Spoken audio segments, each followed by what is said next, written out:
Hello? Hey, Aaron. No, we talked about this last time. There's no monsters in your closet. You know what? Why don't you come with me to self-defense in the morning, and maybe that'll make you feel more safe.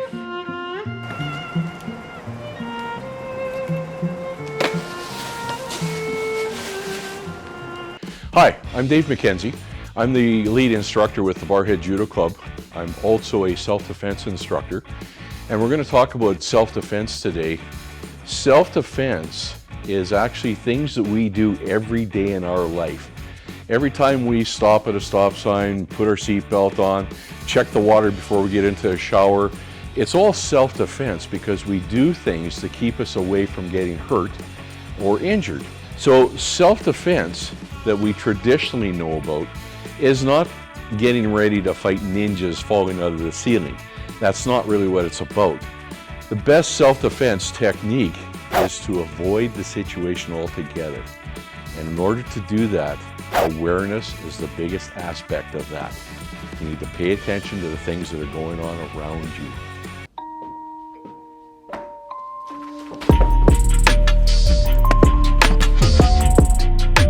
So as we talk about awareness, it's always really important to be aware of the things that are around you so you can suddenly see what could be a problem and how you might want to deal with it.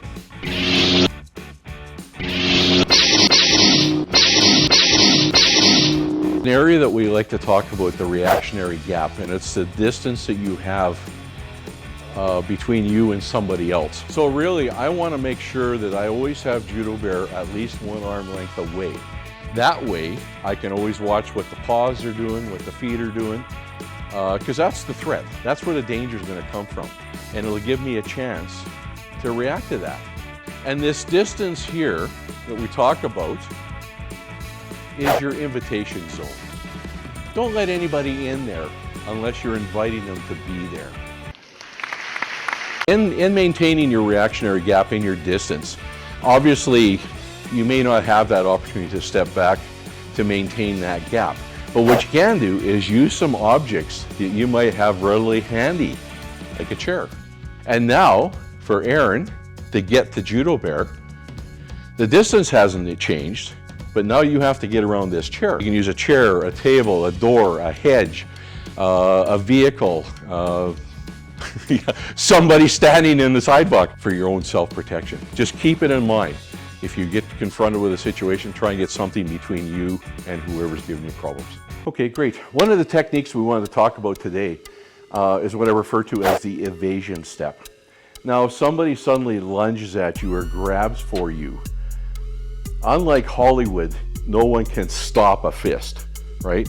All you want to do is just have it pass on by. Don't interfere with the momentum. They're already traveling in that direction. Don't interfere with it. Best thing to do is get yourself out of the way. Get yourself out of the trajectory, okay? So the evasion step is a very easy thing to do. So if I were to reach out and grab for you, all I want you to do is kind of step forward and to the side with that foot. Put your hands up to protect yourself. Bring your other foot in alignment with the first foot. So as I reach, you just basically put your hands on my arm and just let me glide by. Just protect yourself. Keep your arms as close to your body as you can because that's where you have more strength. The further out your hands go, the less power you have. The reason you step kind of forward and to the side is it gives me less time to react to your movement. And all of a sudden I go, I've had enough of you. Boom, just like that. Just like that. Easy. The next technique I'd like to show has to deal with, it's defensive in nature, and it's probably one of the worst situations you could find yourself in, and that's a double-handed choke around your neck. So the easiest technique I have ever seen is simply what I call the surrender technique.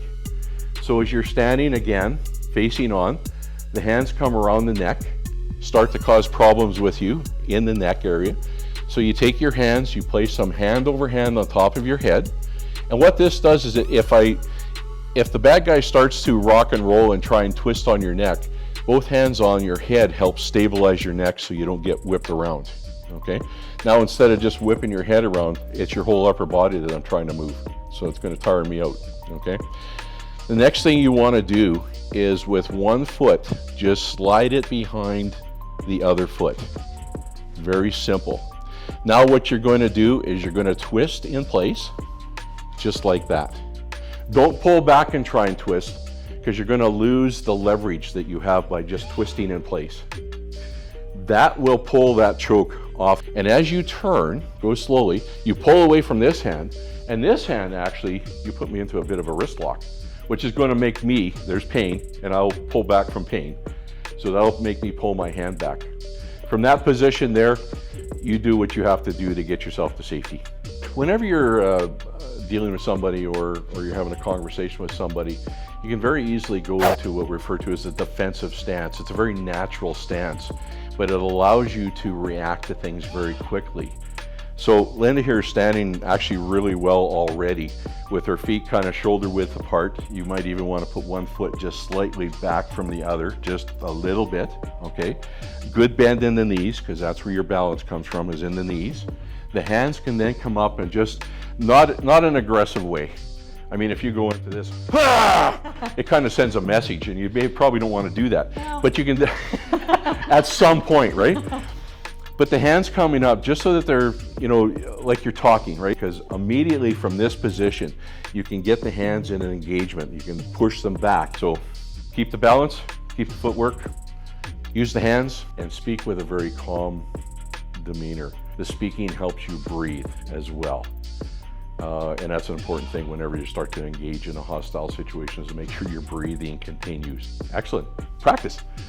Another aspect that's always brought up there in a self-defense course is, what exactly is my authority to do self-defense? What's my authority to protect myself?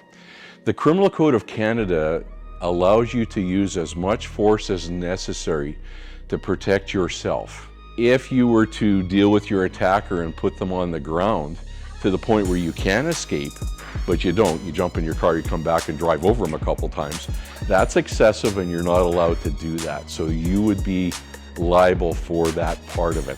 The minute you can get away safely, you're allowed to do what you need to do to get to that point.